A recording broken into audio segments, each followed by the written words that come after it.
তারেক রহমান তিনি বের হচ্ছেন হযরত শাহজালাল আন্তর্জাতিক বিমানবন্দর থেকে। অবশেষে দীর্ঘ 17 বছরের অপেক্ষার পর দেশে পৌঁছলেন বিএনপির ভারপ্রাপ্ত চেয়ারম্যান জনাব তারেক রহমান।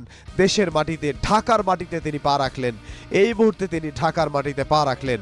আমরা সরাসরি যেটি দেখছি, বিএনপির ভারপ্রাপ্ত চেয়ারম্যান জনাব তারেক রহমান তার পাশে রয়েছেন, তাকে স্বাগত জানাচ্ছেন বিএনপির বিএনপি মহাসচিব মির্জা ফখরুল ইসলাম আলমগীর। বিএনপির ভারপ্রাপ্ত চেয়ারম্যানকে স্বাগত জানালেন বিএনপির স্থায়ী কমিটির সদস্য মির্জা আব্বাস। বিএনপির ভারপ্রাপ্ত চেয়ারম্যানকে স্বাগত জানালেন বিএনপির স্থায়ী কমিটির সদস্য সালাউদ্দিন আহমদ।